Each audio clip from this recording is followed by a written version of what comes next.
welcome to our first panel of Saturday at the convention.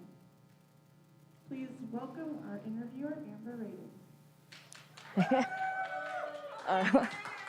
Raden. Good morning, good afternoon, good evening, everyone, depending on where you're calling in from. Thank you all for joining us if you're in person or online.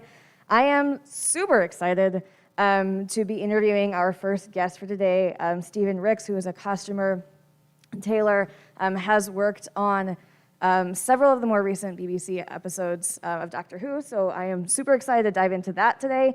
A couple quick notes for those who are online and those who are in person. So we will have some time for a Q&A at the end. If you are in person, feel free to line up at the microphone. That's in the center aisle.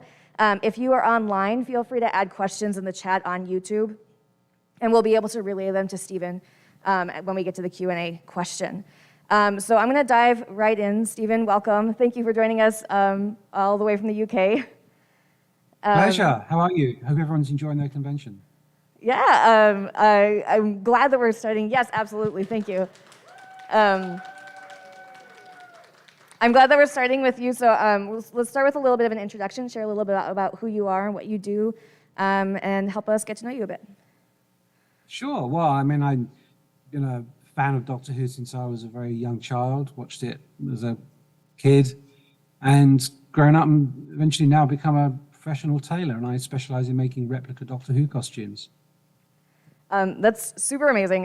For those of you who are not aware yet, I learned about you because you have a number of blogs online that detail a lot of the work that you do in the costuming, which I highly recommend for those of you who haven't checked those out yet. But on Doctor Who, how did you first get into Doctor Who, and who was your first Doctor? Well, my first Doctor was John Pertwee.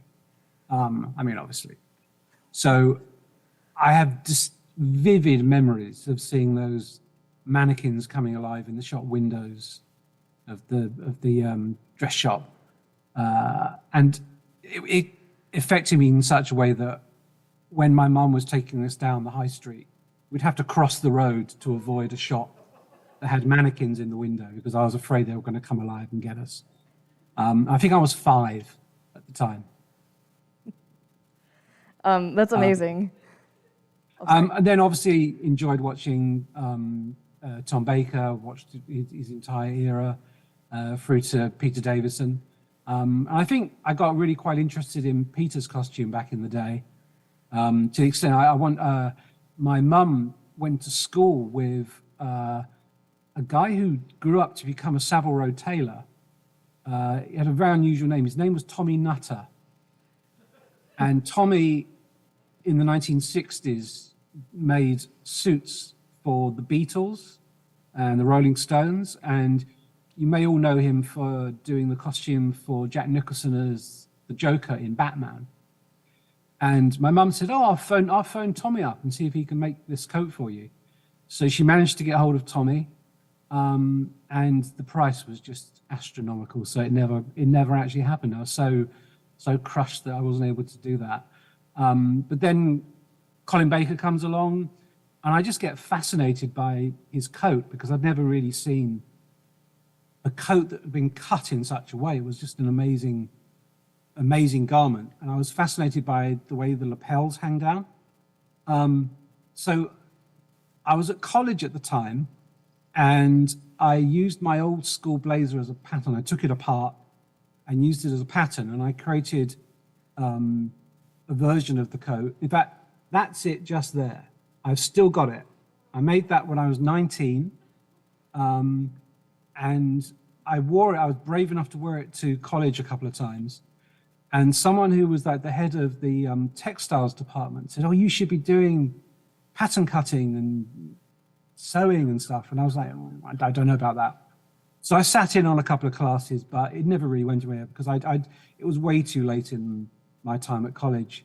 And that was kind of that. And then 25 years later, David Tennant wears an amazing coat, and I really wanted that coat. And I didn't look back from there. It is an amazing coat. Every time I've seen somebody walking down the hallway with one of those coats this weekend too, it's a fantastic coat. So how did you jump from costuming for fun then to costuming and tailoring professionally?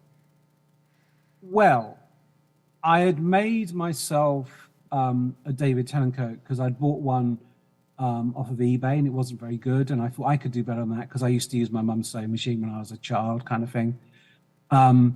So I made myself one, and a friend said, "Oh, there's cosplay. Have you heard about this?" And I was like, "No, what's all that about?" So he sent me a link to a website, and it was a forum. So I posted a couple of pictures of me in my coat and was getting very favorable comments. And one particular guy was, "Oh, would you make me one of these coats? Would you make me one of these coats?" And I was, "Well, no, at the time I was working in advertising. So this isn't really something I do. I'm not a tailor." But he was really insistent and wouldn't let it drop. And eventually I said, "Okay, I'll do it." So I made him this coat. And what happened was, to keep him up to date as to how his coat was coming along, I created a blog to share with him how the coat was coming along. And other people found the blog and started messaging me through it and said, "Oh, I want one of those coats as well. I want one of those coats."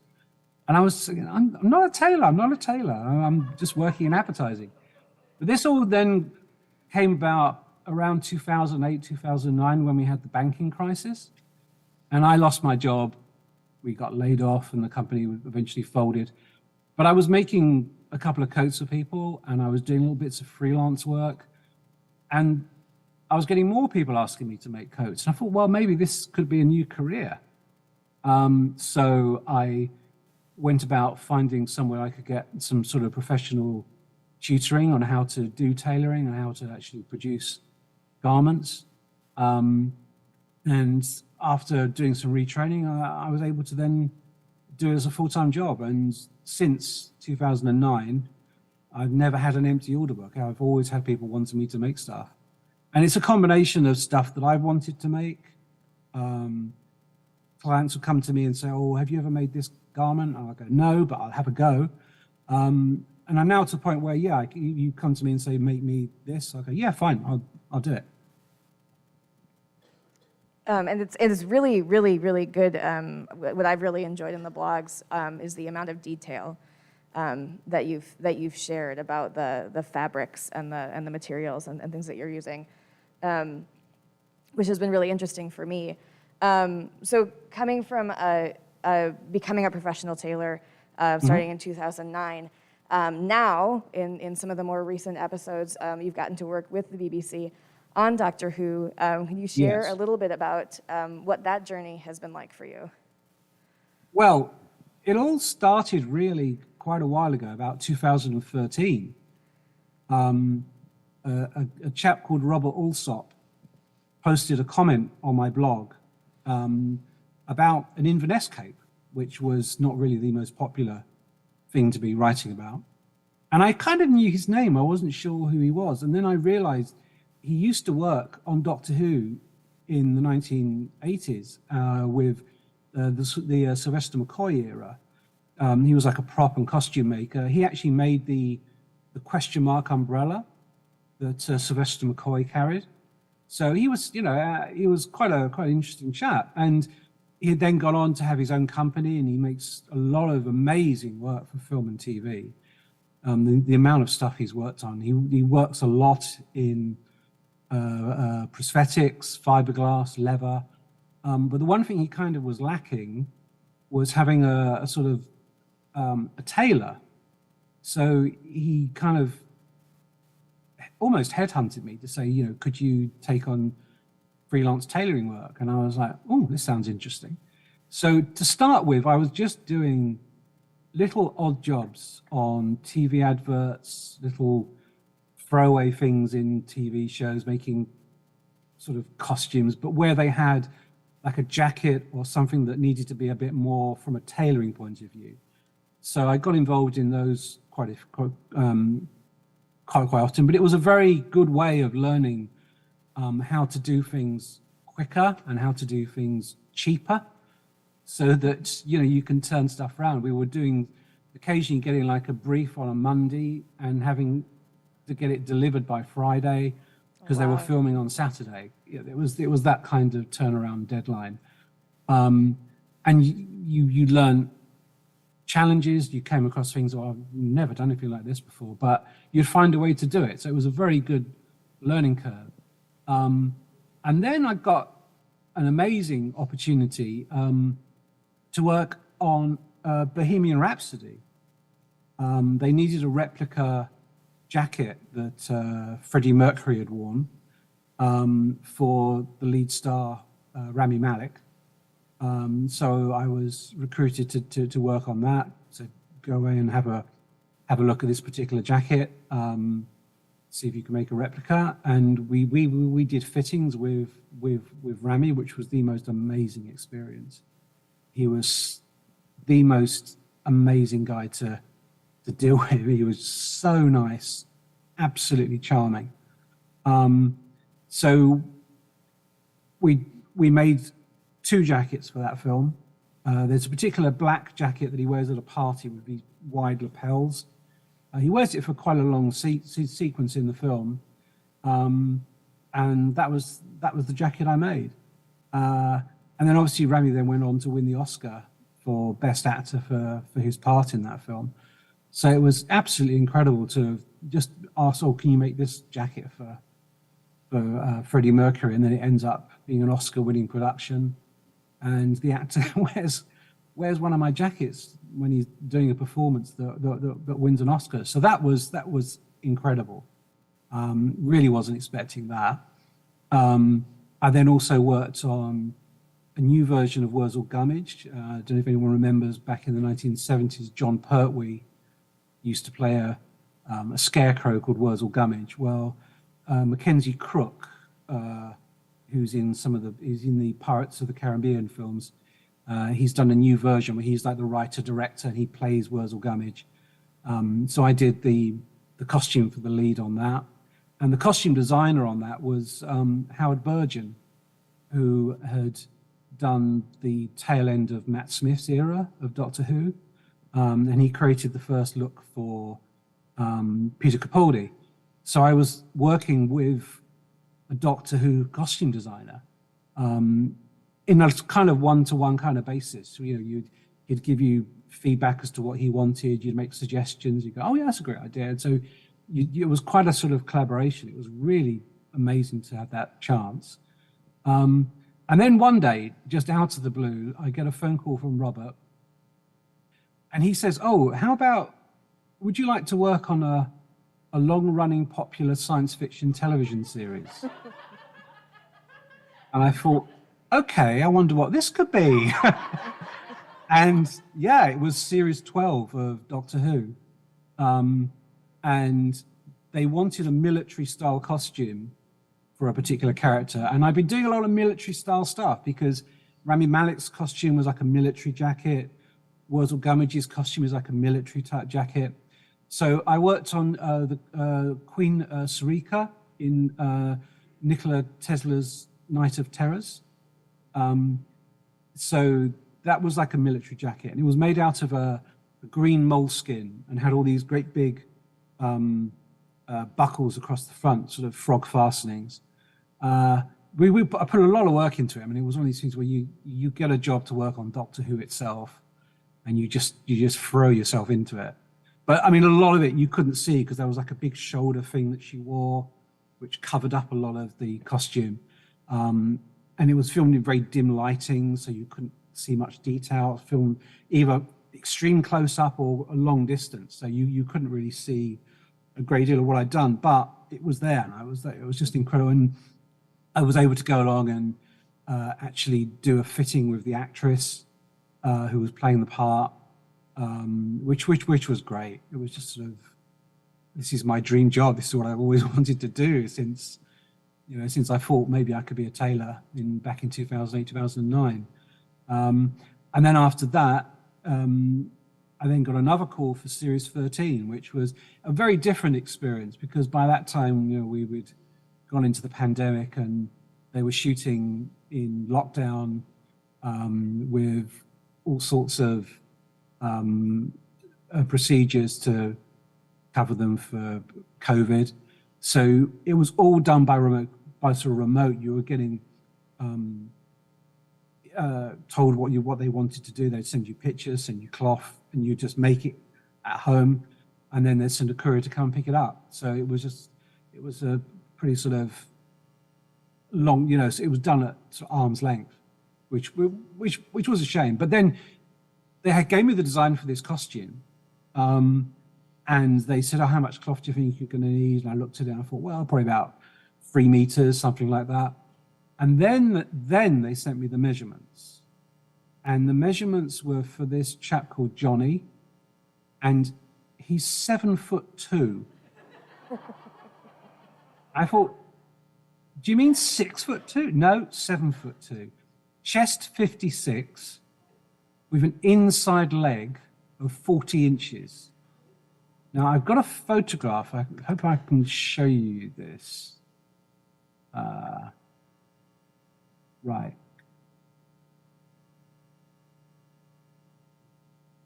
Are you guys seeing this? Okay. You're sharing the list right now versus the picture. So go ahead and hit that share screen. Stop share and share screen again. Okay. Let's try this again then. So you're seeing that. Can you see that? Seeing the list. Are you seeing the picture though? No? No. Oh dear. Okay, doesn't seem to work. Never mind. Well, he was 7'2", which was just incredible. So I made the costume as best I could. When I was wearing, I tried it on, and the cuffs were like completely covering my fingers. It was almost ankle length. And I sent it off and didn't hear anything back. And I thought, well, this is probably good news. And sure enough, it fitted perfectly. It was just an amazing chance to do that. So that was the passenger character who's in series 13.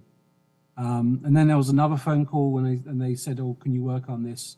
We want this big pirate style coat made. And I wasn't quite sure what this was about. And it was going to be made out of, again, this was another moleskin garment. And they sent me the kind of costume design for it. And it was the Sea Devils, for Legend of the Sea Devils. And the coat they were wanting was for the leader of the Sea Devils. And I had to make this enormous coat. It had these pleats in the back, which you don't really appreciate when you see it on screen, but the coat weighed an absolute ton. It was so heavy. These great big turn-back cuffs. It was basically designed on like a sort of 16th century sort of pirates type coat, which normally is like knee length, but they wanted it to be ankle length, and they wanted like an extra about 18 inches on the bottom so they could rip it and tear it and make it all raggedy at the bottom. So this coat was so tall. It was about 9 feet tall, this coat. I've got a picture of it. It does look absolutely ridiculous. I wish I could show you. But I mean, can I give another go at trying to share some of this? Because it really is kind of worth seeing if we can kind of get it to work. Yes, go ahead and share screen. Yeah, let's try this again.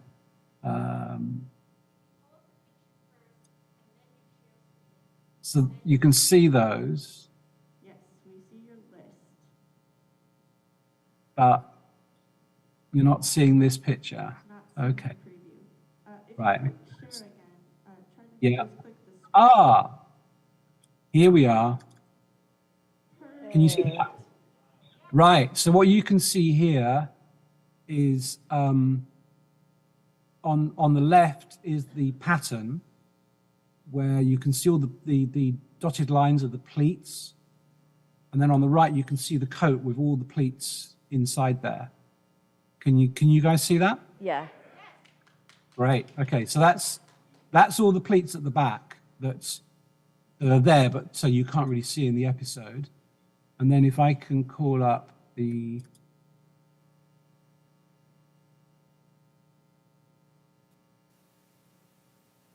And then that's the cuffs. You can see the pattern for the sleeve down here. And then this cuff folds back and you end up with this massive cuff on the side there. And then if I can show you this one. Can you see that? Yeah.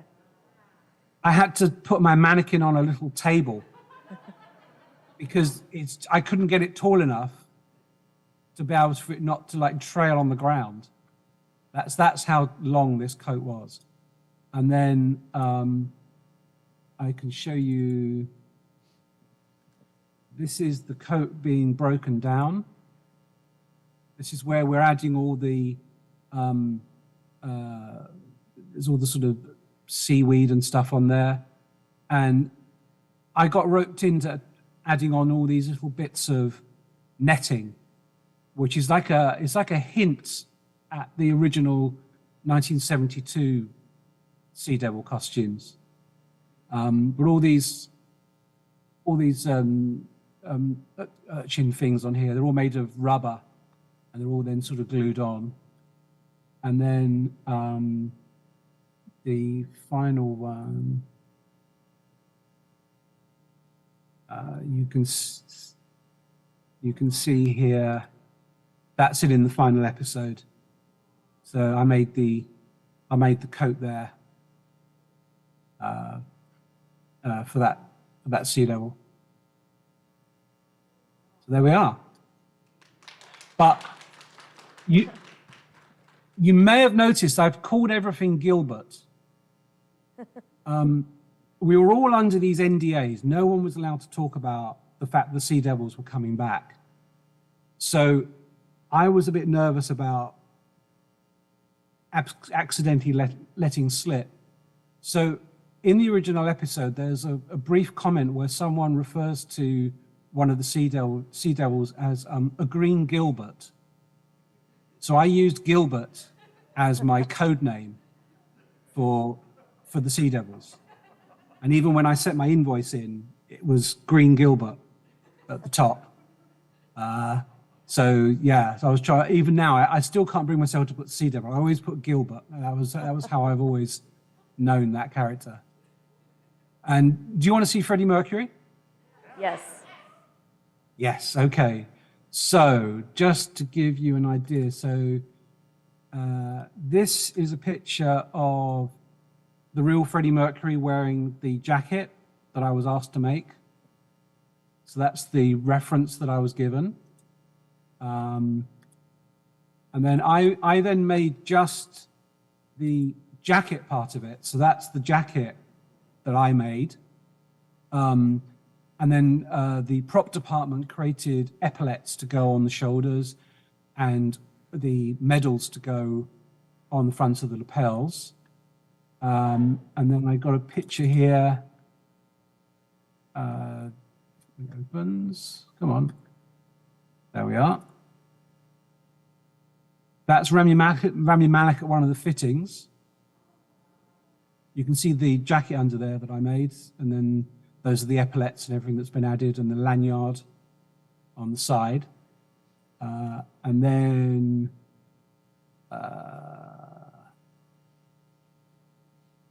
there we go. That's it in the actual film. If anyone's seen it, that's the scene that he appears in. But I happened to be in Los Angeles just before the Oscars were announced, and they had a special costume display of all the costumes that were in films that were going to be nominated for Oscars, and I was absolutely blown away to find out that the jacket that I made was actually on display at the Oscars exhibition, which was pretty amazing to see. So there we go. And then, okay, so I'd done the Passenger, done the Sea Devils, and they were kind of saying, oh, you know, they're getting towards the end of filming. That's kind of the end of that. And I'd always kind of dreamt of making a costume for a doctor, but obviously I was only ever working on some of the sort of secondary characters. And I got a phone call, again, it's just completely out of the blue, got a phone call from Ray Holman, who's the costume designer on Series 13. And he says, oh, we need to do a costume, and I think you can do this. And I was like, okay. And he says, Peter Davison's coming back. He's going to do a cameo, and we need to have his costume. And he said, do you have a costume that we could hire? And I said, well, I've got my own costume, which is this one just here. But I said, I'm kind of a chest 42. I'm not quite sure what size Peter is. And he goes, yeah, Peter's a bit bigger. So they then commissioned me to actually make his whole costume for the episode. And this was back in October 2021. This was when I was asked to make the costume. And Ray would normally provide you the cloth and everything. And but this time round, because I was making this as a regular costume for my clients, I had the fabric in stock and I had the pattern, and all I really needed was Peter's measurements and to just basically just sort of make the coat. So I was cutting it, making it, and every now and then I just suddenly think, I'm making this for Peter Davison. I would think normally I'll be just making this for a client, but this is for Peter. And it was just absolutely amazing. And to think back that my mum had tried to get a Savile Row tailor to make me this coat, and here I was all these years later actually making it for the actor. I would have thought, I wouldn't have had the chance, but here I was doing it. Absolutely incredible. And there was a little aside that I should just mention. The back of the Peter Davison coat has a secret pocket, which is where Peter keeps a cricket ball. And it's very briefly used in 4 to Doomsday. He's asked to empty all his pockets. And you see him kind of reach around the back, and he's got this cricket ball. So I put the secret pocket in Peter's coat. And when I sent the coat in, because it was all through COVID, so again, it was having to just work at home and no direct contact with the costume designer or the actor. I put a cricket ball in the pocket so that when they received the coat, they'd think, oh, what's this? And find the pocket. And afterwards, Ray told me, well, we found the cricket ball in the pocket. We didn't use it in the episode, but we did a publicity shoot with Peter, and we used the cricket ball that you provided for the publicity shot. So if you can see that, they're holding the cricket ball. So that was enormous fun to know that they'd used the cricket ball, even if it was just for like a publicity still. But it was quite fun because you can see here. That's the coat being made. Again, just looks like a normal coat that I would normally be working on, but it was for Peter. And I'm more active these days on Instagram, and I post little things that I've been working on. And back in October 2021, I was posting a couple of pictures, and it was these pictures here. And I was just saying, oh, here I am working on a Fifth Doctor coat. But I didn't mention that it was actually for Peter. So these pictures are actually showing the coat that Peter Davison wore. And finally, I've got a picture here of just before I sent it off to Ray. That's me with the coat. So that was great fun. That's I don't know if you can hear everyone in the audience. Everyone's been like clapping and cheering every time you're showing a picture. It's super cool. Good. I'm glad. I'm glad you're enjoying it. Yeah, absolutely. So I am going to do a brief reminder and open up for questions. So if you are online and you have questions for Stephen, please make sure that you are adding them into YouTube, in the chat in YouTube, and we can pass them on. If there is anybody in the room that is interested in asking a question, please feel free to come up to the microphone now. We have a few people, so I'll give them a minute. Can I show you one more costume that I did, which is one of my favorites that I did recently? It was a bit of a departure for me. I normally wear costumes of the Doctor, but I decided to do myself a draconian.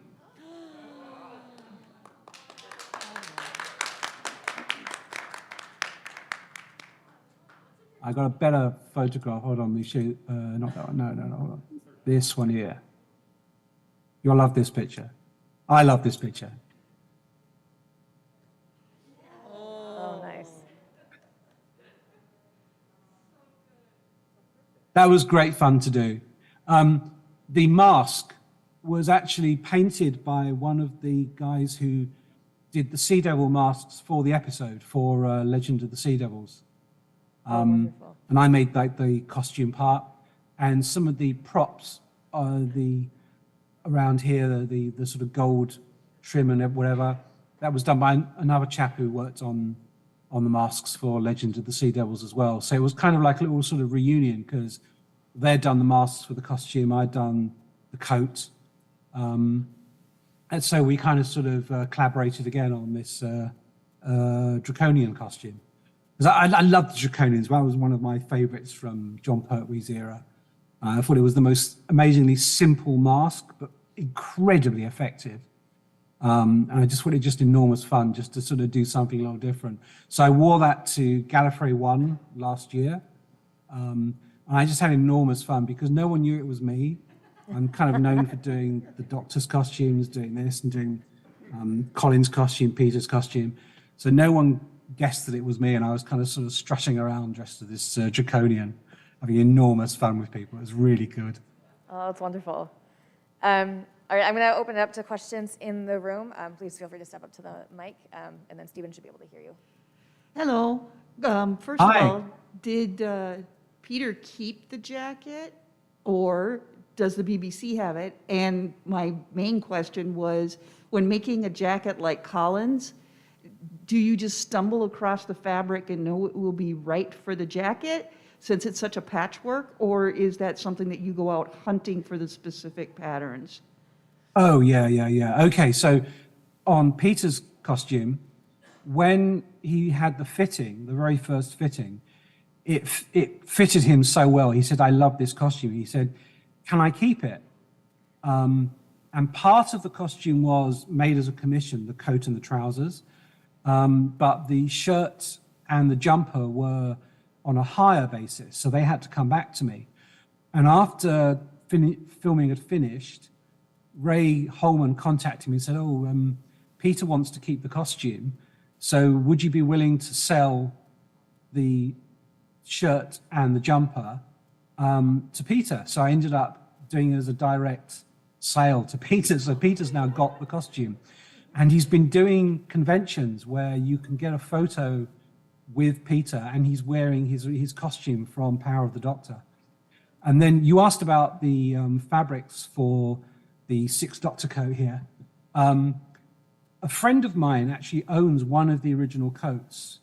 So I was able to get access to that coat to be able to create like a reverse engineering pattern to be able to get the pattern correct. I spent a lot of time color matching the fabrics where I got them custom dyed. I had stuff specially rewoven. Some of it even had to be hand woven to be able to get the perfect match. And there's 14 fabrics in that coat, and only one of them, which is the pink velvet lapel, that's the only fabric that's off the roll. Everything else on the coat has been custom woven, custom dyed, even, as I said, hand woven. So yeah, and it took about 3 years to get those 14 fabrics recreated. And through that process, I got established some links with some very good weavers, specialist professional dyers and hand weavers to be able to actually then do other projects. So I've been able to get fabrics. If I need a fabric that needs to be the right color or the right weave or the right pattern, I can now go out there and sort of get like a match. The beige fabric for this coat is specially custom dyed so that it's the right color for Peter's coat. Awesome, thank you. Yep, go ahead. Hi. I just want to tell you how much I truly appreciate what you do. My mom was a wardrobe mistress for our ballet company, and our house was full of tutus and costumes and fabric, and she'd spent hours making costumes and doing patterns and things. So thank you for people to you who can do this kind of work. I think it's just fabulous, and I totally appreciate it. Yeah, I can totally relate to having a house full of fabric. Honestly, I've got fabric hidden behind doors. It's in shelves in the garage. I've got fabric in little storerooms that I've got. You can't quite see, but just above here, there's about a dozen bolts of fabric up there. Oh yeah, we Just had sort of eyelash melted fabric in blue. our carpet for years. Purple eyelash Yes. everywhere in the carpet, so yes. Thank you very, Yeah. very much. Thank you. Hello, this has been utterly fascinating hearing about how you developed this work. In the broader sense of theater, and film, and cinema, what is a costume that you would find really challenging and would want to try eventually? There's a coat that was worn by Johnny Depp in the Fantastic Beasts films, where I went to the Warner Brothers studio tour, and you can see one of the original coats on display. And the way that coat is tailored is absolutely amazing. That would be quite a challenge to sort of produce and match. So something like that would be interesting. I mean, there's other coats on Doctor Who that one of these days I'm going to eventually sort of turn my hand to. But yeah, there's quite a, there's always, I can never watch a film now without looking at, Yeah. oh, that's an interesting collar. Oh, that's an interesting lapel on that coat. Oh, I wonder how they've cut that. You can never switch off. Once you've got into tailoring, you can never switch off. You can never watch a film without looking at the costume. Thank you. Hi, I'm really amazed at how you're able to, seems like you're able to figure out and learn anything you want to. I'm curious about the range of things you did before you became this wonderful professional tailor, like what you majored in college and the last kind of advertising you did before you changed to become a professional tailor. That's interesting because when I was at normal college, I did what we have in the UK, which is it's called an A-level in, I did technical drawing with an engineering spin on it. So I learned how to take an object and draw like an orthographic view where you do the front view, the plan view, the side view, and then draw maybe like a three-quarter drawing of it. And this was all, with pen and paper rather than doing it on like a computer. And then my first job out of college, I got placed in an architect's office. So I was working on, just as a junior, just working on architectural drawings. So I was doing a lot of drawing work. And then when I go into the advertising side of things, I was learning a lot about color. I was doing a lot of sort of color management on advertising campaigns. So when I left all that behind and became a tailor, I then needed to draw patterns for my costumes. So I knew how to draw like an orthographic view of an object. So I could look at something, this time looking at a garment, and think about how the seams would need to hang and where they would need to be able to make that shape.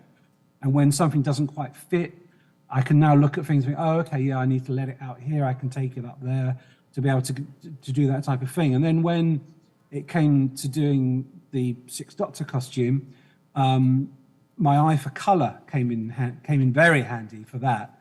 So when I'm looking at fabrics and I want to try to get like a color match, I can vocalize how I want that color to appear and how I want it to change. So it's amazing how all of my previous career, college and then doing advertising, kind of merged together and became tailoring. It was, although I did completely retrain to be a tailor, I've still used a lot of those skills that I had dating back to when I was 18, 19 years old.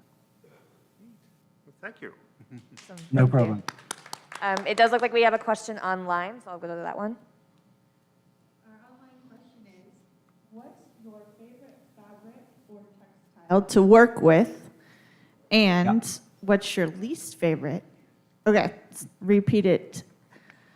What's your favorite fabric or Yeah. textile to work with? And what's your least favorite and why? Well, wool is a very nice fabric to work with.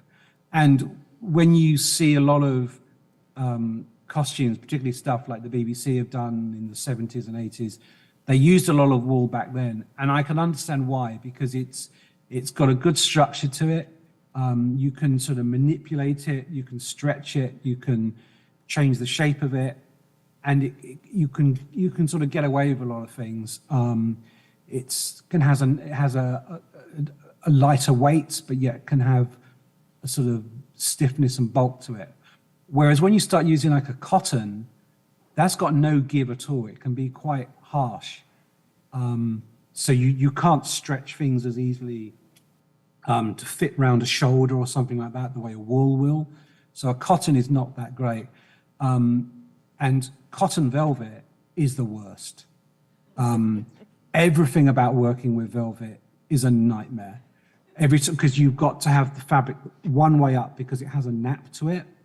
If you have the fabric the wrong way up, it looks a different color. So if you cut a garment and you've got one panel that's been cut the wrong way up, you can spot it straight away. And when you start cutting it, it's shedding fibers all over the place. When you're sewing it together, it's always trying to ride and push its way in different directions. And then when you've got it made and you're trying to press it, it's got no stretch or give. It's a completely unforgiving fabric. So velvet, I hate it. But Peter Capaldi wears a lot of velvet, and John Pertwee wears a lot of velvet, and Tom Baker wore quite a bit of velvet. So I've had to learn how to use velvet, which is in a way a good thing. You know, you never learn anything new if you don't push yourself. You've always got to try to come up with something you've never done before, and then you'll learn something. That's the only way to learn, is to sort of push yourself and do something that you don't like. And when I was working early days for Robert Alsop, doing all these strange costumes for TV ads, which looking back are so embarrassing to watch, but you learn a lot. You learn a lot about how to cut and how to sew. Awesome, thank you. We have another question in the room. Besides avoiding velvet, what advice would you have for us amateurs who are trying to make our own costumes? And particularly, how do you do the collars? I find that to be the hardest part. Yeah, there's when I started, I found a really good book, which it showed you how to make a standard jacket, like a suit jacket. But it showed you how to make this jacket in 3 different methods. A really simple method, which used a lot of interfacing and a lot of machine work. An intermediate way that used less interfacing, a bit of hand sewing, and then a version that was full-on hand stitching with non-fusible canvases. And it was written in such a way that when you came across like the sleeve, you thought, okay, I'm going to really sort of give this a go and do like the full method.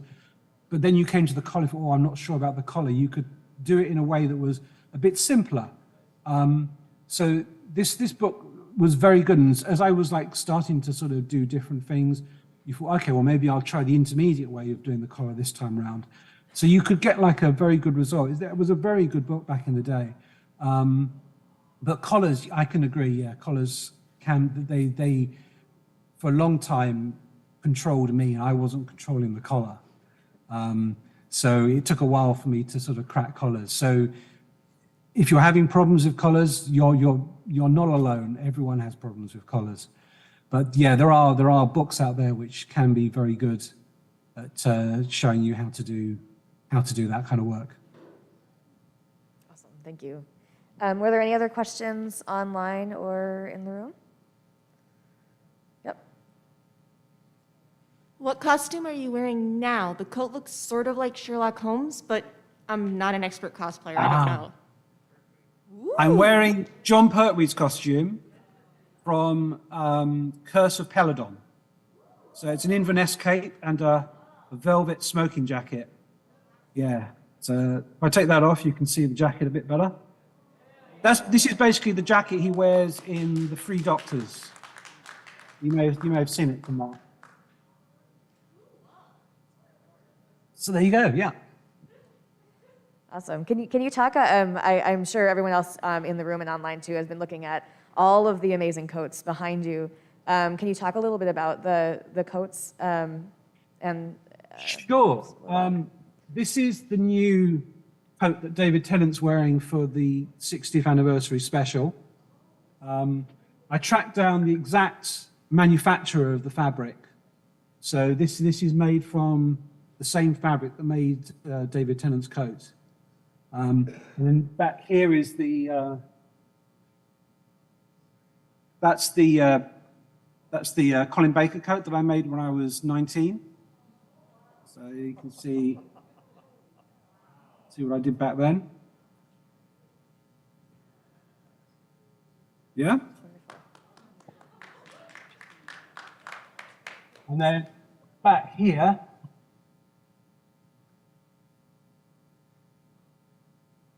that's the scarf my mum made when I was 10, but it's on top of a replica I've done of one of Tom Baker's early frock coats. He wears this, first of all, he wears this in Android Invasion.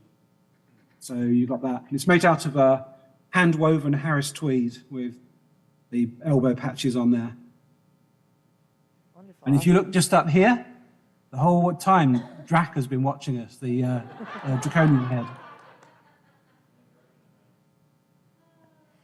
We've talked, I do have a question. We've talked a lot about the coats, and the coats are amazing. You do have a couple of the vests behind you. Yes. As well. Do you go through a similar process with those and in finding the fabrics? And do you have a preference to the types of clothing that you're tailoring? Do you like really prefer coats or other items? I more prefer making jackets and coats. I quite enjoy making waistcoats. This one's made from a printed velvet. There's a company, I'm sure a lot of you have heard of it in America, called spoonflower.com, Yep. where you can upload a JPEG and then just get fabric printed. So that's been done via Spoonflower, printed onto velvet. And I've done other waistcoats for, there's a waistcoat here that's made out of like a knitted fabric. You can kind of just, if I just put it out of the way there, you can see the front of this where it's all sort of knitted. And that's done as sort of like off the roll, and then it's cut to shape. But then there's some later waistcoats that Colin wore, which are made of like a Dupion silk. And I got that specially woven out in India, which is where Dupion silk comes from. So a lot of the time I'm trying to use not only the correct type of fabric, but get it produced in the sort of native place where it would have been made. There's a tartan fabric on here, which I had to get specially woven and specially over-dyed, and that's all done in Scotland. So it's sort of produced sort of where it sort of should be made. That's awesome. Thank you. I wanted to talk about future projects a little bit. What's coming next, personally or professionally? Personally, just working on a lot of these replica David Tennant coats at the moment. That's been a very popular new line that I've been doing. I had a lot of orders for those, so I've got a nice old list to work my way through to get those done. I'm also working on the suit that David wore for the filming for the 60th anniversary special. So I've got quite a lot of those to produce at the moment. Awesome. And then dream tailoring. I know we talked a little bit about this via email as well, but besides Peter Davison's, which already I think was a dream come true getting to work on that one, do you have any other dream projects? If you could do anything, what would you want to do? It would be lovely to work on a new Doctor where you're getting like a commission to work on some new costume for the 17th or 16th Doctor, where you're working with the costume designer and giving a bit of input and getting a bit of feedback from the actor and coming up with whatever gets produced from that. I mean, I've had enormous fun on some of the projects that I had the chance to work on, where you're able to work with a costume designer on a one-to-one basis, and they give you ideas, you give some ideas back, and what you end up is a little bit of them, sort of mostly them, and a tiny little bit of you along the way. Like on the passenger costume, on the coat, it's got like these gold lines down the front. Well, when we were making it, the original design was it was going to be completely black, and there were these gold chain things around the shoulders. But I said it would just be like a great big black shape. So I suggested putting these inseam gold trim down those seams. And Ray went, oh, that's like a good idea, yeah. So those lines in there, that was kind of part of my suggestion. So it's quite nice when you're able to give an idea and you see it end up actually in the finished thing. Tiny little detail. It's nothing to do with how the rest of the costume has been designed or made or anything like that. But you just think, oh yeah, that little piece, that was kind of my idea, which is really cool. That is super cool. I think we have time for one more question online. Sorry. This is actually just me. Oh, okay. Hi, I'm Natasha. Speaking of the passenger, I know we couldn't get that picture to work earlier, but can we see that picture? Oh yeah, of course, yes, it's quickly called. Yes, let me show you this. So, very quickly, that's Johnny. That's Ray Holman. Ray Holman is about 5'10", 5'11". Johnny is 7'2". I mean, it's just incredible. I had to see that picture to understand what it was I was making for. And then when I finished the costume, I sent in a picture to say, here you go, here's the finished costume. And that's me wearing it. As I said, you can just see my fingertips coming out of the cuffs, and the hem is almost down, halfway down my shin. And then that's Johnny wearing it. You can see that the cuffs are perfect. Oops, damn, I haven't shared it. Can you see that now? Yeah. Yeah. So you can see that the cuffs are perfectly on his wrist, and the hem is about knee length. So those are the gold lines, those vertical gold lines down the front. That was my little bit of inputs into the costume. So that was quite cool. And there's a picture here. Picture there of them in the episode. Moved at the back there. Awesome. There you go. I think we can do maybe the one last question. You had a question to ask. Might be a little detailed, but as you looked at Peter Capaldi's costumes, as they sort of changed over the course of his tenure as the 12th Doctor, Yeah. are there things that you as a professional noticed? It's like, they're shifting here and they're shifting here. Sorry, can you say that last piece again? Are there things that you as a professional noticed about Peter Capaldi's costumes and how they changed over the time he was the Doctor?